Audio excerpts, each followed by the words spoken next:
dreams just random images fired from an unconscious brain during sleep? Or something much more important, like life-saving inner guidance? How dreams can be healing and early warning tools for disease, financial crisis, or success. And love is still one of the behavioral science's greatest unanswered questions. Hello, I'm your host, author Kath O'Keefe Kanavos. Welcome to Dreaming Healing, where dreams and cutting-edge scientific research meet on syndicated Dream Vision 7 radio network. Dreaming Healing is every Tuesday at 9 a.m. and 9 p.m. Eastern, with live shows on the first and third evenings at 9 p.m. Eastern, 6 p.m. Pacific, when you can call in and ask Kat questions about your amazing dreams. Talk on air. Call toll-free 833-220-1200. That's 833-220-1200. Come live your dreams out loud with Kat. Good evening, everyone. I'm so glad you're here. This show is live. So as I was telling our guest, if anything can happen during the show right now. I've got Loki sitting on my lap, and you notice I'm not wearing earplugs because the last time I did, he pulled one of them out of my ear and then swallowed it right during the show. So if you're only listening and you want to watch, you can go to my website, The Queen of Dreams, or www.KathleenO'KeefeKanavos.com. And up in the right-hand corner, you'll see a little button that you can push to watch the show live right now. You can actually call in and talk with me and our guest tonight. During the video stream, just call 646-558-8656, and you can come on the show and ask us your question. You may have seen me last hour on Bloomer Boomer TV, Your Dreams with the Queen of Dreams, Kat Kanavos at bloomerboomer.com. If not, you can go to my Facebook page, Kathleen O'Keefe Kanavos, author, speaker, and watch it at your convenience. If you missed last week's show, it's on dreamvision7.com, or you can just Google it at Dreaming Healing with Kat Kanavos. So Dr. Kimberly Mascaro says, may your dreams be your medicine. So is there a connection between your dreams and relationships, and how about what's going on with COVID right now? Well, we're going to find out, but first, that's right, let's start the show off with our favorite protection and clearing meditation. If you're driving, please don't close your eyes, just listen, it will still work. During this meditation, I want you to imagine holding something that's small but really powerful to you. Maybe it was something that was given to you in a dream by your guardian angel, your spirit guides, or perhaps even a deceased loved one. It can be an amulet or a favorite flower, a piece of jewelry, anything that holds the power of love for you. This is going to be your power gift. And together, we're going to take in 3 really, really deep breaths of air, deep breaths of the breath of life, and we're going to hold it. And any negativity is going to connect to that breath of life. And we are going to blow it out across the room into the purple flame of Saint Germain, where it's going to convert to this beautiful golden energy and return to the universe. That way, we're not littering, okay? So then we're going to build a protection bubble, a mirrored protection bubble around us using our power gift. Okay, ready? Close your eyes and feel yourself just relaxing, becoming centered wherever you're sitting. Taking a deep breath. Hold it. Now blow it out across the room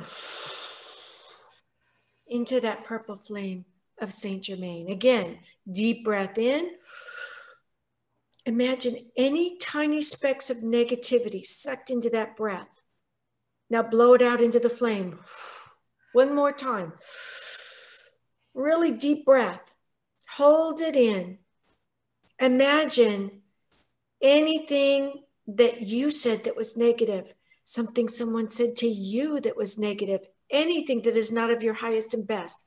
Connect it into that breath. Blow it across the room. Empty your lungs completely into that purple flame of Saint Germain.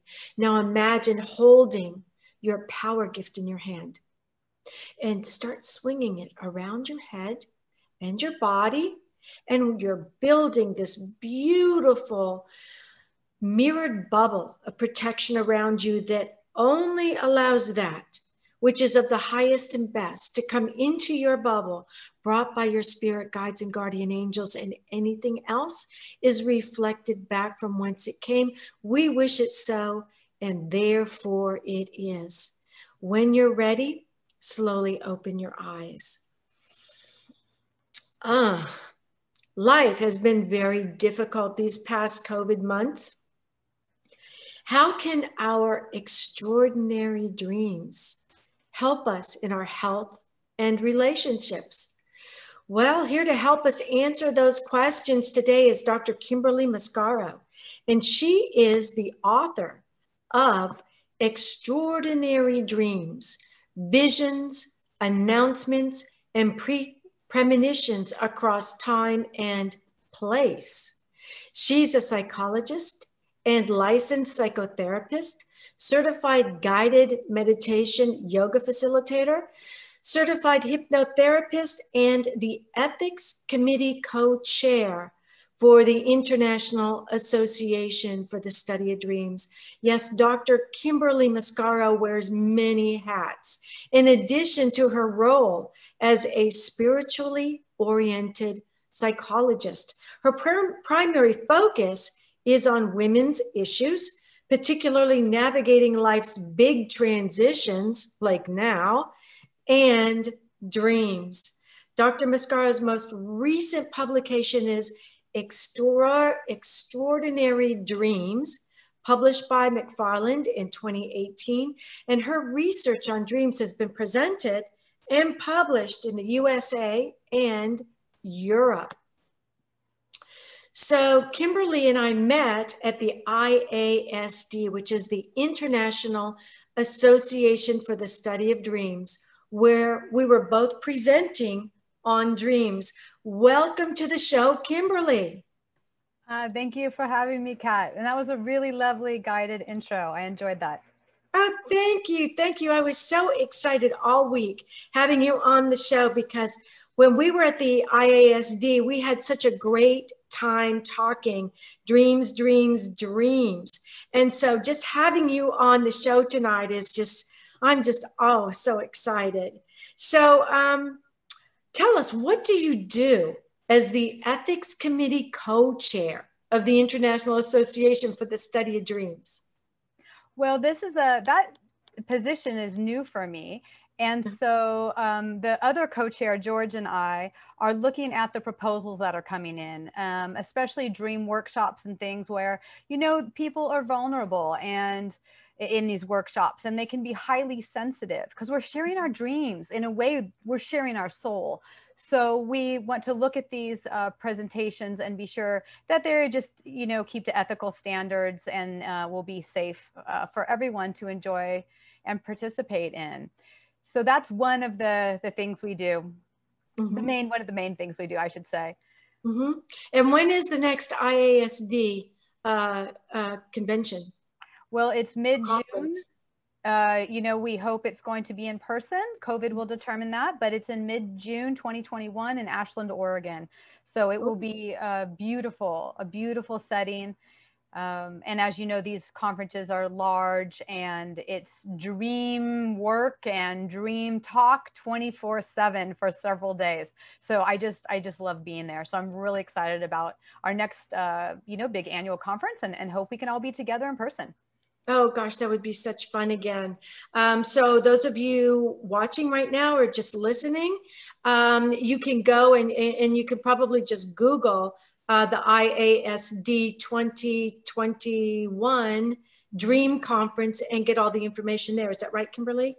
Yes, or go to AS Dreams for Association for the Study. So asdreams.org.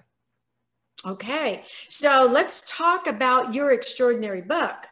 Do you have a favorite dream in that book that someone shared with you? Well, I have several actually, because I covered two areas of dreaming in that book that really, it just really kept the fire going during the dissertation and research process. And that's announcing dreams as well as visitation dreams, which I look at as bookends. So announcing dreams, as you know, Kat, are dreams that a family, a pregnant woman, or expecting family may have, where they feel they have had some type of contact or communication with the child to be. And visitation dreams are typically kind of like grieving or bereavement dreams, but that the person says that the deceased loved one, it feels like the deceased loved one came and paid them a visit. So it has that distinction. So the book covers the history of dreaming all across the world, across time and place, hence, the words in the title, and then takes a deeper dive into announcing dreams as well as visitation dreams. So I would have to say favorites come from both of those categories. And goodness, well, so many favorites, but one was shared by a friend who wanted to conceive, and it wasn't, happening right away by any means. And, that happens to so many of us women. We're ready for a baby. It might not happen right away. But a while before she was pregnant, an adult-sized baby, but it was, it was a baby, but 6 feet tall or something, appeared hovering over her bed and stated, "I'm coming." And this was a male child. She woke up pretty quickly and conceived a male child. I want to say it was just a couple months. I'd have to look to the book for that detail. But that was really cool because, that she wasn't even pregnant yet, not even close. So that was a really powerful, dream in her experience. And then on the other end, should I share a visitation dream? Sure, but I just have a quick question for you sure. with the one you just gave us. In a way, the book that I did with Dr. Larry Burke was mostly about precognitive dreams, but in a way, the dream that you described to a degree is a precognitive dream because it hadn't happened yet. And yet she knew that in the dream that this baby that was hovering above her bed, this 6-foot baby, was a male, and that he said, "I'm coming." So in a way, getting probably, and we're going to talk about this a little bit more, dream recall and journaling is really important, because what if she hadn't had the recall and she hadn't journaled it? How would she have been able to know that what she had was a precognitive dream that was telling her what was going to happen in the future? Right. And, some even call those types of dreams visitations. Just different people looking at the nature of time. I can see that. So the categories, while we may put dreams in categories to help us understand them a little better and keep them in compartments, they really can be so fluid and go by different names depending on belief and culture. But yes, absolutely. A lot of these dreams have precognitive elements, especially if they had specific, details and descriptions. But just like you, I really encourage people to record all their dreams, whether it's in a voice memo, and then transcribed, which is what I do these days. I used to go straight to pen and paper, and now I go to voice memo and then transcribe and draw, and later I can talk about the process. How about you, Kat? Do you go straight to pen and paper, or do you use a recording device? No, I do. I don't really record it because I would wake my husband up, and it'd probably scare him half to death. So what I do is I do go to pen and paper, and I actually write in the dark. Like a lot of people will say, okay, you turn the lights on or something, but I found that I am actually able to write in the dark, write my dream down in the dark without completely waking up, which Nice. is kind of important, because then I can slide back down into that dream, and either the dream continues or it will shift into another dream. You know, I'll go through another dream door, but it's enough. I've got enough written down that in the morning when I read it, Kimberly, it triggers the memory of the dream, and then I can add detail to it. So, you know, we were talking about visitation dreams, which I love visitation dreams, and grief. And right now, with what's happening with so many people around the world, who have lost their loved ones to COVID and weren't able to say goodbye to them. That's probably the worst part, Kimberly, knowing that they're dying. They only have a couple of days left, and yet we can't go and hold their hand and tell them all the things that we didn't say before this moment, knowing that they're going to die alone without us. How can our dreams help us get through that? Because that is almost more painful than knowing that they're dying, or the death itself, knowing they died alone and we didn't get to say goodbye. There was no closure. Right, right. This is truly, I think, for me, the scariest and yeah, extremely sad part of all of this that's going on. And, you know, when it comes to visitation dreams, there isn't, you know, one correct thing to say about it, or one, you know, right way to go about it. Because for some people, especially if they are, you know, really in deep grief, these types of dreams can leave some people feeling good, other people feeling angry, other people feeling scared. And so it's not the same experience for everyone when it comes to dreams, especially after, you know, really suffering the death of a loved one in this way. Like you said, no time to say goodbye. Mm-hmm. Yeah, it's really, really disturbing, actually, really incredibly sad. Mm-hmm. So I think the culture too, that one, and religion and spirituality that one has come from, can inform how these types of dreams are experienced and the meaning and impact they have. And so it's really, I think, individualized. Now for me, I haven't had the experience of a loved one dying from COVID. My visitation dreams, which I have several, or have had several, span over years, and some involve people I was really close to, but had time to process the grief and the sadness, to different degree, you know, some more fully than others, to different degrees of closure. But then I've also had visitation dreams with people, you know, I barely knew. And so it's really interesting, you know. Can I ask about your experience as well with these types of dreams? I had a visitation dream lately, not within the past couple of years.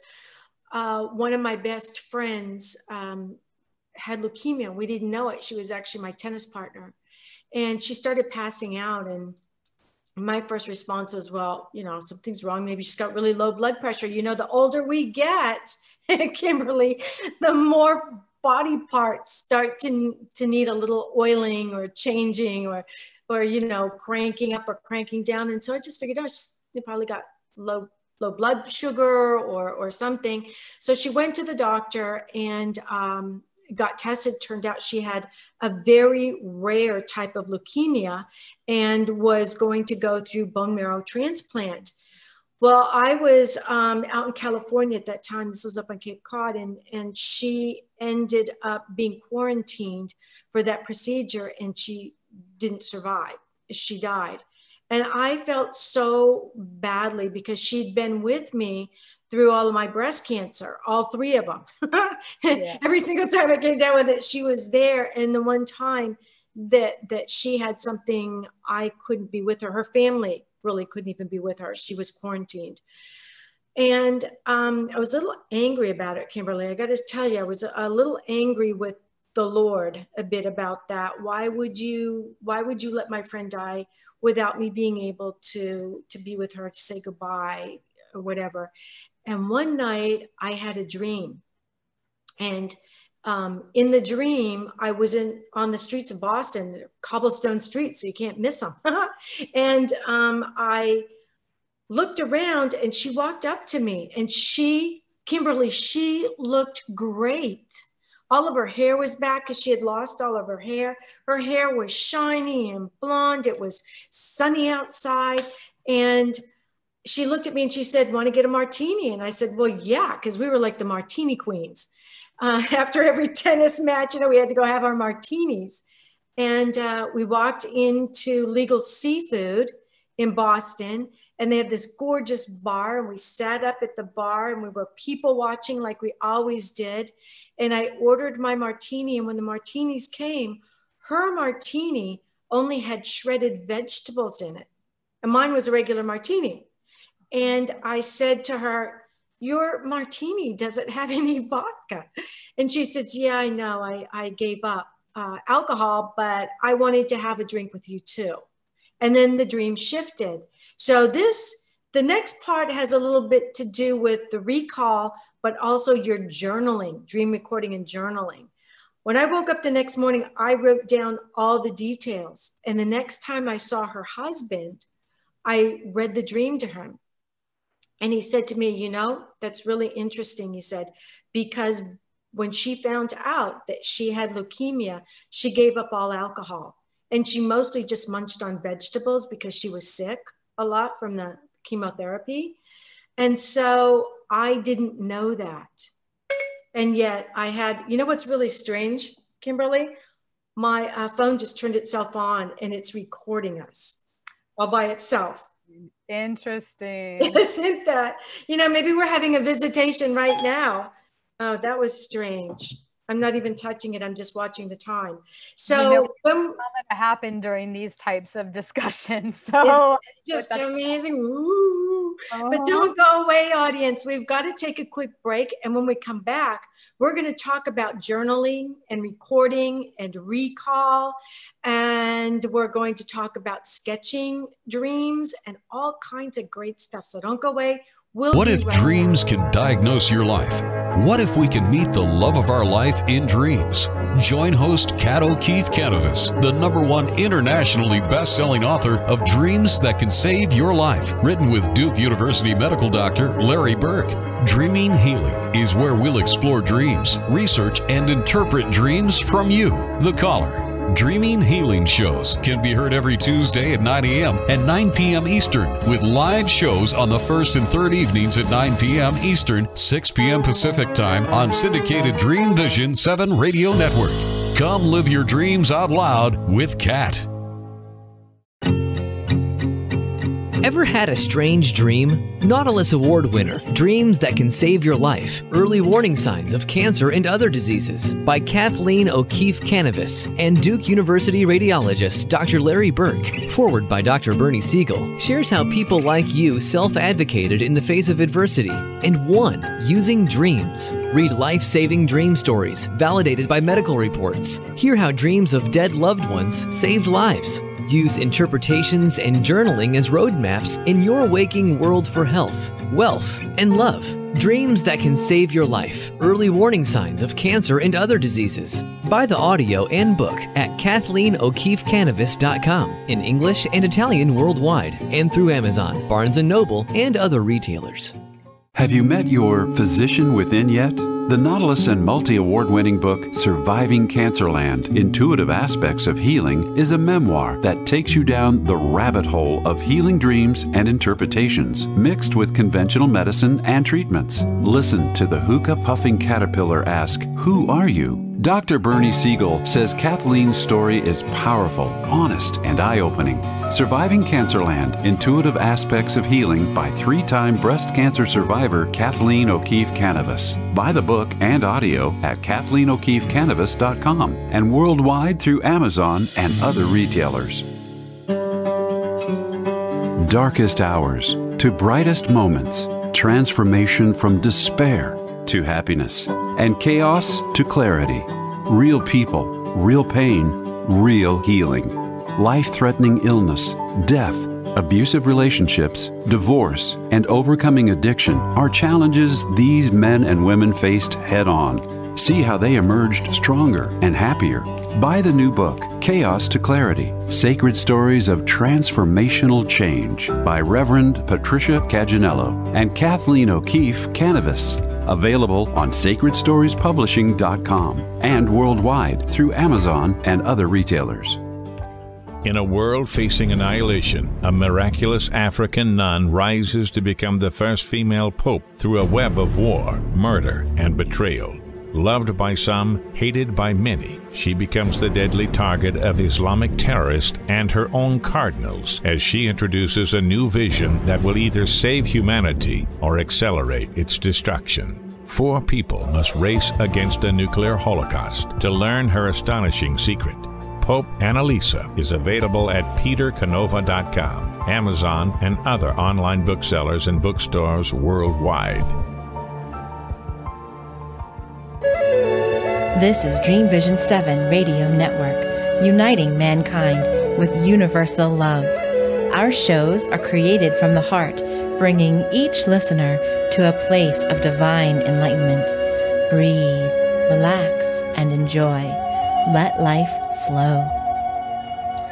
Welcome back to segment 2 of our show, Dreaming Healing on dreamvision7radio.com. I'm your host, Kat Kanavos, and our guest tonight is Dr. Kimberly Mascaro, and we're discussing dreams, and we were talking about visitation dreams just before the break.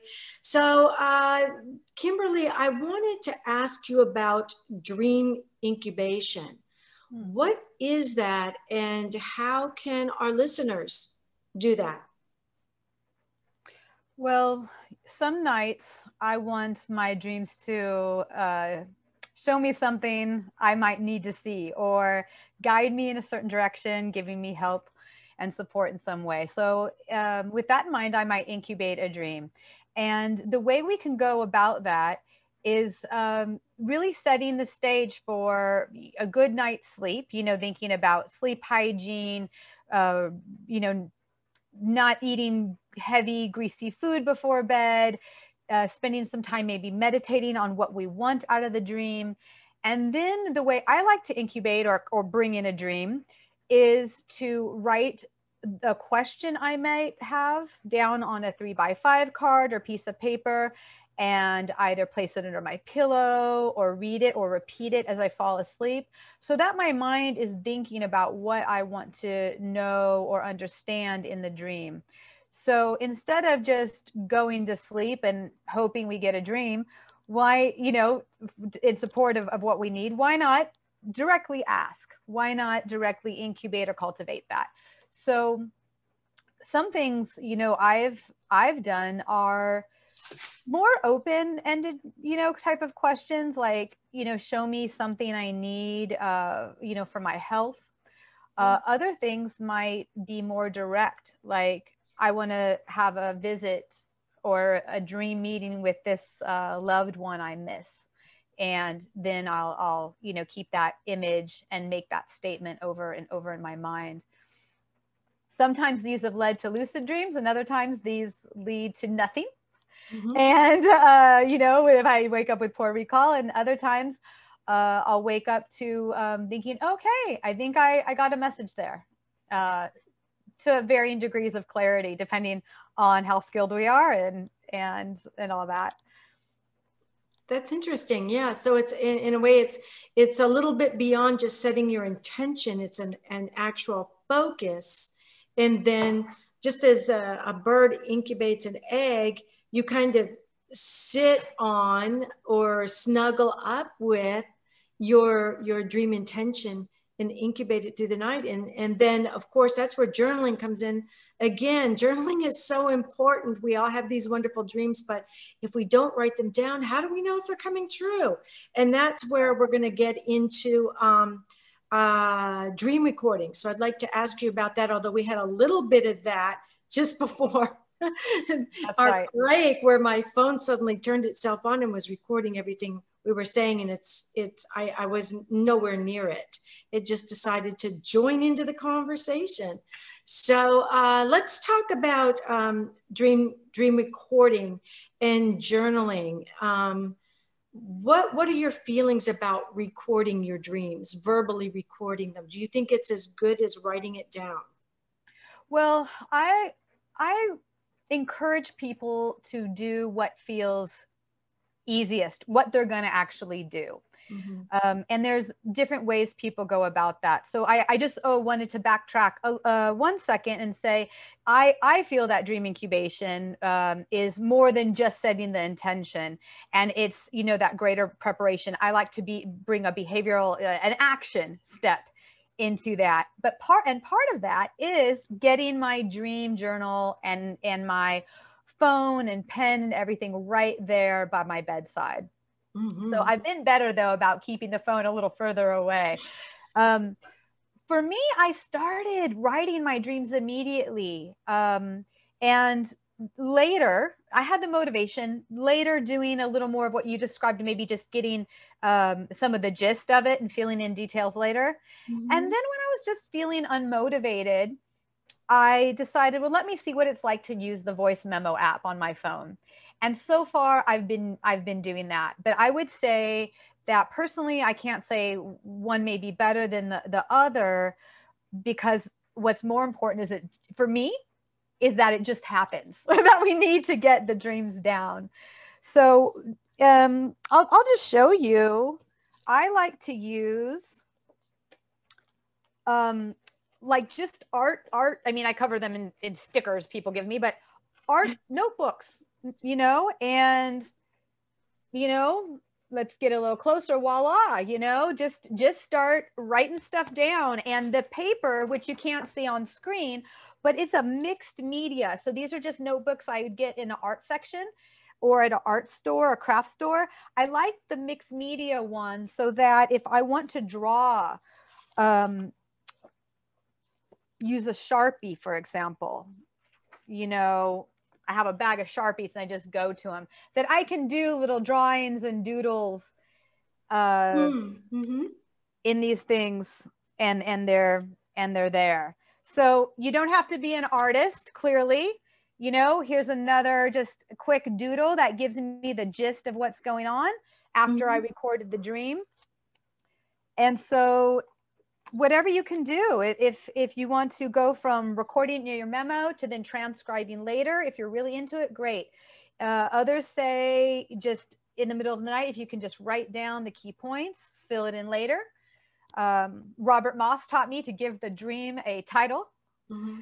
So there's so different ways, right, to go about this. And then I kind of carry it from there. I like to get into the art of it all. That's great. I love the idea of drawing your dream, because, you know, a picture is worth 1,000 words. Do you ever find, Kimberly, that when you're writing down your dream in your dream journal, you'll like think to yourself, well, that is just crazy. Do I really want to put this in here? Did that really happen? Do you find that sometimes you got to get out of your way and just write down the dream? Absolutely, all the time. Because I constantly, and it's just me feeling maybe tired or feeling lazy in the moment, honestly, where I'll tell myself, oh, that's just mundane stuff. That's not important. But as you mentioned earlier with precognitive dreams, most precognitive dreams, according to the research and my understanding, is that they're not these major things. They're just small stuff. Mm-hmm. And that we wouldn't even know that we're having those types of experiences if they weren't recorded. Mm-hmm. That's so true. With the announcing dream, my friend was able to remember that because it was so powerful for her. But for someone else, if it wasn't so powerful, or if it was just a little more mundane, then most of the time we would just forget about these things during the course of our day. So writing everything down, and any old notebook will do. You know? It doesn't matter. It doesn't matter what notebook you use. I mean, I can remember, Kimberly, when I was doing my first book, Surviving Cancerland, and I really didn't dream journal. I didn't have dream journals. I didn't have any of that. This was all new to me, but I was having all these precognitive dreams coming in. And I remember going through my purse, and I would have toilet paper with dreams written on it. I would have receipts from restaurants with parts of dreams written on it. And what I would do, like Moss told you to do, give your dream a title, I would go back through my dream journal looking for the dream. because I had it titled, and little bits and pieces of dream, the important parts would come back to me in my daydreams, and I would know where to stick them in there. I would just tape them, receipt, toilet paper, napkin, whatever it was. I would just tape it into my dream journal. And then when I went back and looked at those dreams, they were absolutely amazing. I mean, they were just amazing dreams, and they really did save my life. So what else would you, what other tips would you give our listeners to right now who are scratching their heads going, but I don't have dreams like that. I don't have these bizarre, you know, page after page long dreams. I just remember little snippets. Yeah, that's the case for a lot of us as we start off on this. That's how it was for me too. Mm-hmm. Until I guess conveyed to my mind that dreams were important, I didn't get so many, or they weren't so deep. So even a hunch, if you wake up with a hunch, even if it's just a phrase, I would say put it in with the date. At the top of mine, you know, the date is at the top of every dream, the date and whatever you can recall. Maybe it's just a color. Maybe you remember an auditory sound, a snapshot of an image, whatever it is, because that action, that behavior can convey to yourself that, oh, this is important.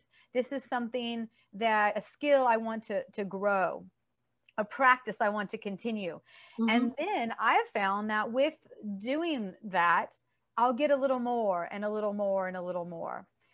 Also, if I can kind of tell myself, oh, I get to sleep in tomorrow, let's say it's the weekend, I get to sleep in. I may then really do an incubation, be sure I have everything set up, great sleep hygiene, and then stay. If I don't have an alarm to roll over and hit snooze with, I can just lay there for a while and hover in that in-between space. Mm-hmm. And in that space, more of the memories can come. Mm-hmm. I can stay still and not move, for example, mm-hmm. and try to pull in as much recall as I can then as well. So these are some of the tricks that can help get that dreaming going. So you mentioned dream hygiene a couple of times. Can you explain that to our audience? Sure. Oh, sleep hygiene. Yes, that's setting up conditions for a good night's sleep and setting up conditions where we can relax, sleep well, dream well. So sleep hygiene can be connected to a dream practice in that we do things that not only help us sleep better, but also help us, maybe dream fresher or have better recall. So connecting that could be like taking, for example, a common sleep hygiene practice could be taking a nice relaxing bath before bed. Thinking about also dreaming there as well, maybe to, abstain from alcohol and heavy foods, greasy foods right before bed, things like that, that could all maybe have an impact on our nocturnal experience.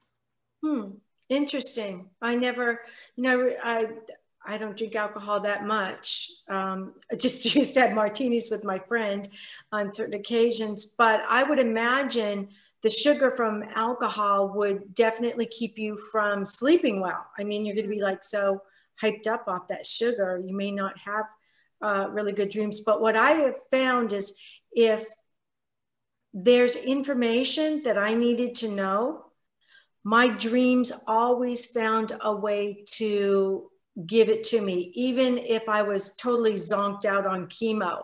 And a lot of people who are taking chemotherapy say they don't dream because the drugs take you into such a deep sleep that you can't bring the dream back out with you. But that's where daydreams would come in. Suddenly, Kimberly, I would just remember a dream while I was daydreaming. So I always say our daydreams are so important. Do you happen to have your book beside you that you can hold up and show us? It's a gorgeous cover. Oh, this last one is just full of stickers. I get stickers. I put them on top. Nothing too special, just things that I had laying around. No, I'm talking about your book that you just published. Oh, the one you published. Okay, I thought you were talking about my dream journal. Because yeah. I would say, you know, some say too that our dream journals are the best book we will ever write. So in a way, our dream journals are a great book. But yes, you're right. This is a prettier cover. These images, I was really pleased because I love them. I sent a sketch into the publisher and said, could you do something with these? These images were my dreams, I think it was 2016 to 2018, something like that, right before the book came out. Could you make this a part of the cover? And they took my sketch and created this. And I was really, really happy because every image here, from the anaconda skin to the fire, to the dragon wings, to the mountain lion, bear, the tree, there should be a tornado here somewhere. The tornado. Oh yeah, I had tornadoes in my dreams too. Yeah, that's beautiful. Hang on to that book because we're going to come back to it. Okay. Don't go away. We'll be right back. You're listening to Dreaming Healing on dreamvision7radio.com, and I'm your host, Kathleen O'Keefe Kanavos, aka the Queen of Dreams. You can find my website by asking or Googling the Queen of Dreams or Kathleen O'Keefe Kanavos, and my website will come up. Do you have any questions? You can call 646-558-8656 and press the pound key for listener chat if you have any questions for our guest tonight. Don't go away. We'll be right back. Ever had a strange dream? Nautilus Award winner, Dreams That Can Save Your Life, Early Warning Signs of Cancer and Other Diseases by Kathleen O'Keefe Kanavos and Duke University radiologist Dr. Larry Burke. Forward by Dr. Bernie Siegel, shares how people like you self-advocated in the face of adversity and won using dreams. Read life-saving dream stories validated by medical reports. Hear how dreams of dead loved ones saved lives. Use interpretations and journaling as roadmaps in your waking world for health, wealth, and love. Dreams That Can Save Your Life, Early Warning Signs of Cancer and Other Diseases. Buy the audio and book at KathleenO'KeefeKanavos.com in English and Italian worldwide and through Amazon, Barnes & Noble, and other retailers. How did life start on Earth, and why is there so much suffering? Are we living in a simulated reality like the characters in the Matrix movie? Do parallel dimensions exist alongside ours, influencing our experience? What are the mysterious dark energies that penetrate our universe? Peter Canova folds space and time to bring the twin bookends of ancient wisdom and quantum science into a single focal point, answering these and many other deep mysteries of the creation. Quantum Spirituality can be heard every Tuesday at 10 a.m. and 10 p.m. Eastern and 7 a.m. and 7 p.m. Pacific on syndicated Dream Vision 7 radio network. See the show where past and present merge to show us our future.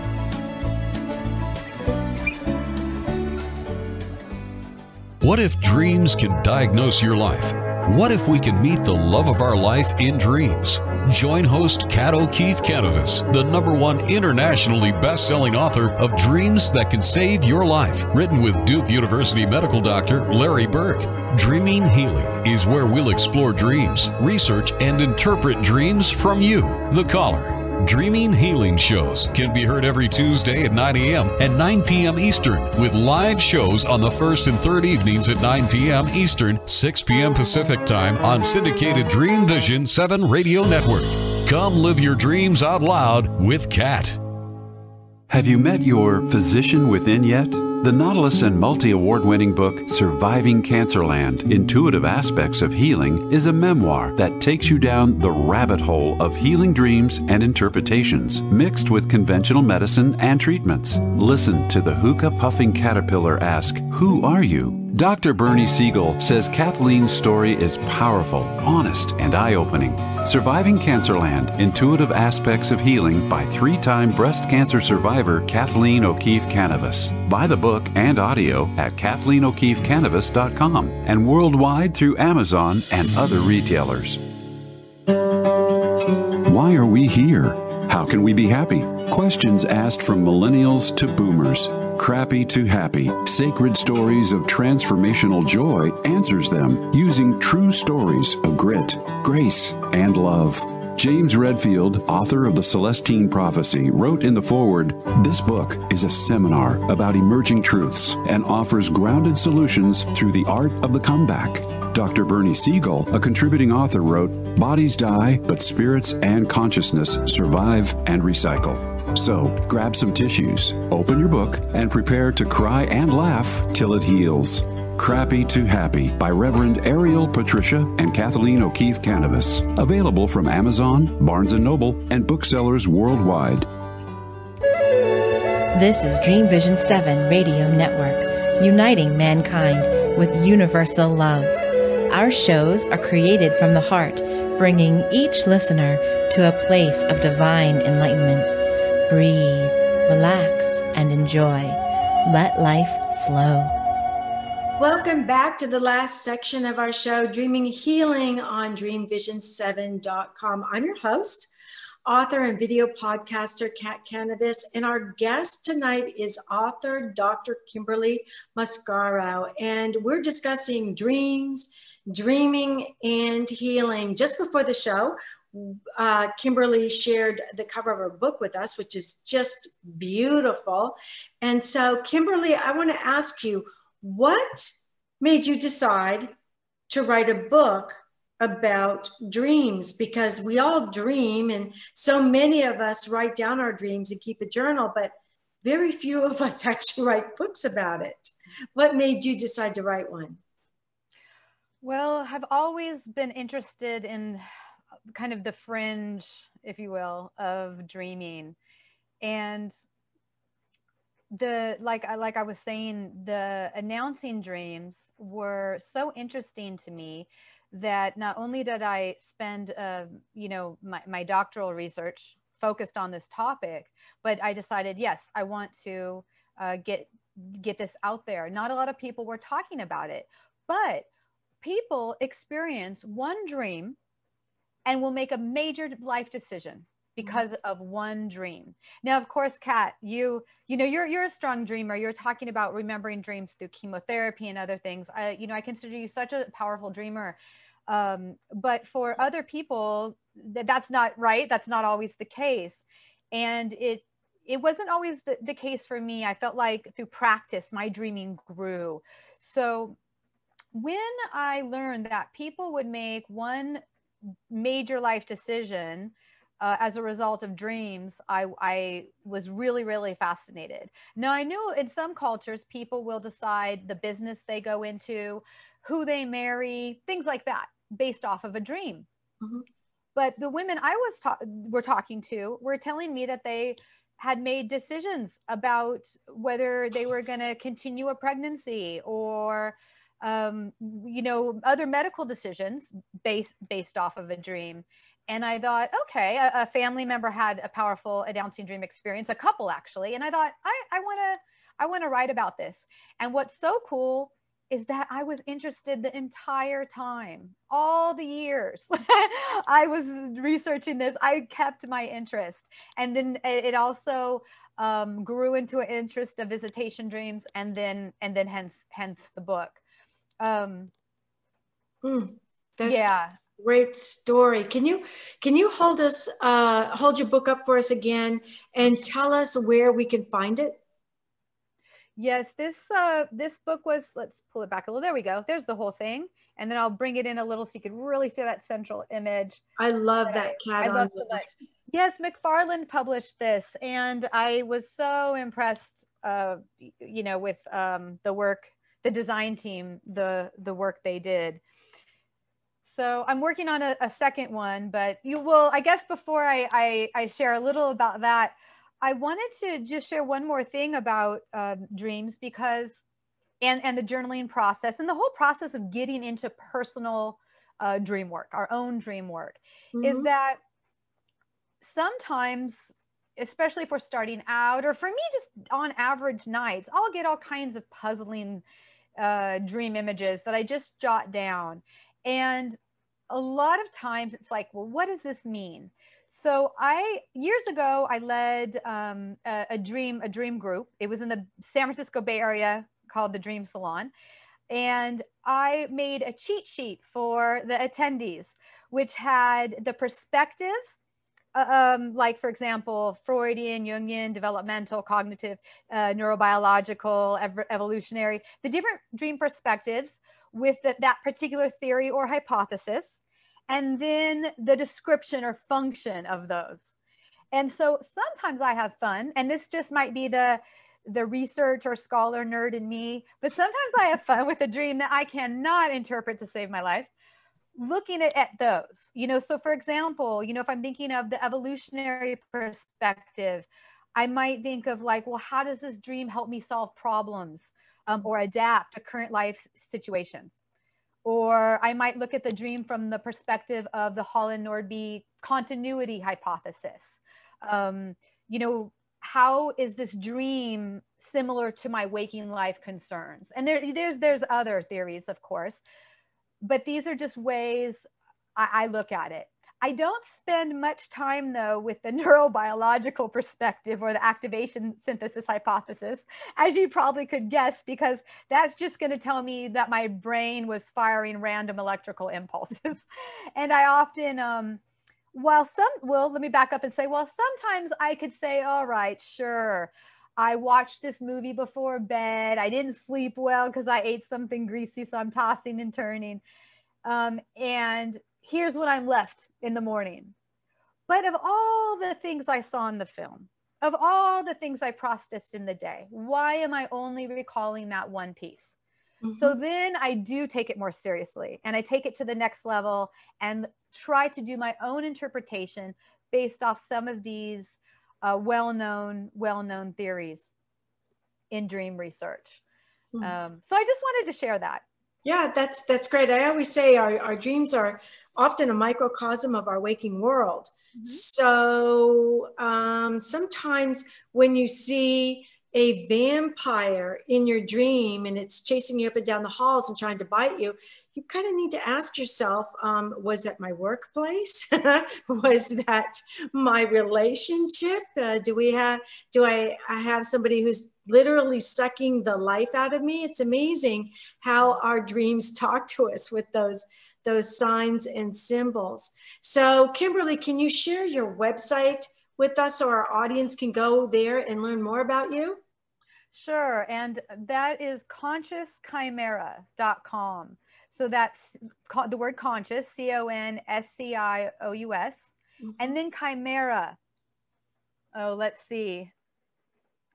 There's a chimera. I don't know if you can see that up there, but it's a little dark. I'm trying to. Yeah. Maybe next time I'll pull it down for us. Okay. Can you describe it to us? Yes. Chimera is spelled CHIMERA. So it's consciouschimera.com, and a chimera is that mythological creature that had. There's a couple different descriptions, but typically you see the lion's head and body with a goat head coming out of the back and a snake tail. And what I liked about it, well, first off, in a dream, I held a chimera statue in my hand. And then later at an IASD conference, Bob Haas led guided imagery. And through that, I went back into that dream, and that chimera grew and became alive. And I was like, oh, this chimera is becoming conscious. And what is a chimera? Yes, it's more than a mythological creature, but it's a being with multiple parts. It's complicated. Yes. And I said, maybe I'm a chimera becoming more conscious of myself. And so I could have had a website that was easy to type, but I went for complicated. And so you can find me at consciouschimera.com. And so, yeah, there's a story behind that. My very first blog, I think it was February 2016, I believe, was my first blog on that site. And I tell that story a little bit. Yeah. So I know in also, I believe it's Aztec, and I can't speak too much on it. I've learned just a little here, but I believe in kind of Aztec, ancient Mexican ways of dreaming, that mythological creatures, there's meaning behind that. So yeah, so I want to learn more about that. I find that really, really interesting, that sometimes we dream with mythological creatures. It's true. And there's got to be, I always say there's got to be something to mythology, especially when cultures that are separated by the world share that same mythology and those same creatures. There's got to be something there. So I always ask my guest, if they're a writer, to give the audience a writing tip, something that you found really helped you and worked for you, because we have a lot of authors who watch this program, and they will use your tip. Okay. Well, what worked for me, and thank you for the opportunity to share this. What worked for me was to just not have to have it all figured out. And if it felt less overwhelming for me, to just write sections of pieces I was inspired to write about without any judgment. So if I knew I had a general concept of a book, because I write all nonfiction, if I had a general concept and I just felt really inspired and motivated that day to just write about a particular aspect, so I do work with shrine making and visitation dreams with people. Those are some workshops that I offer that I absolutely love. Let's say I'm just inspired to write about the shrine making piece that day, or the intersection of the two. I just write. And other days I might feel a little more intellectual and have some organizational motivation there. And then I may decide, no, I'm going to this day make an outline and see if I can organize a sensible, outline. So those would be my tips, is to, in the beginning, especially before something is fully formulated, allow yourself to go with your motivation and inspiration, and trust that through a little bit of time, through a few months, that it will just come together. I used to try to force things at first. It didn't feel good. It didn't motivate me to write more, And maybe you'll get some of your information in your dreams. Maybe your dreams will help you write your book. So make sure you start journaling. We've come to the end of our show, and this has been such a great show. Dr. Kimberly Mascaro, I know that you are coming back for part 2 of the show. And that was, let me look at my notes here really quick. It was December, do I have it written down here? Let me see. I have it on December part 2 is December the 15th. So I hope our audience will tune in then to see part 2 with Dr. Kimberly Mascaro. Again, thank you so much, Kimberly, for being on the show with us tonight. And thank you, audience, for making Dreaming Healing such a great success.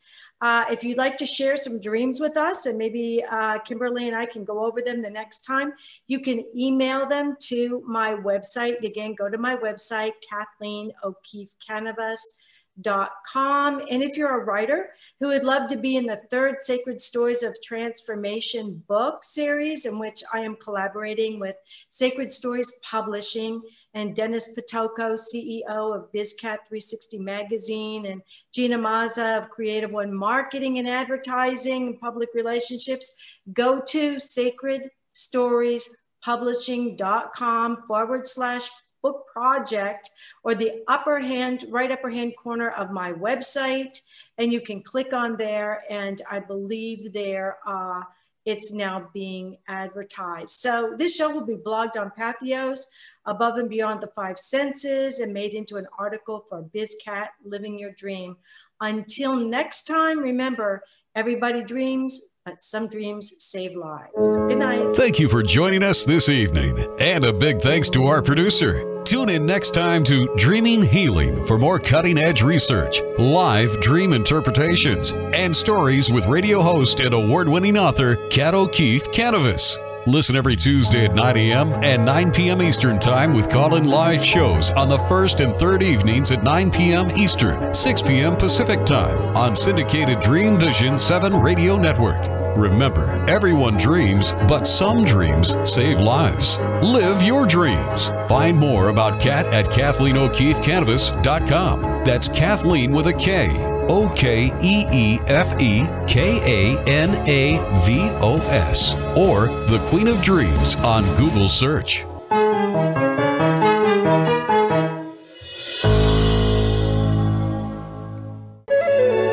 This is Dream Vision 7 Radio Network, uniting mankind with universal love. Our shows are created from the heart, bringing each listener to a place of divine enlightenment. Breathe, relax, and enjoy. Let life flow.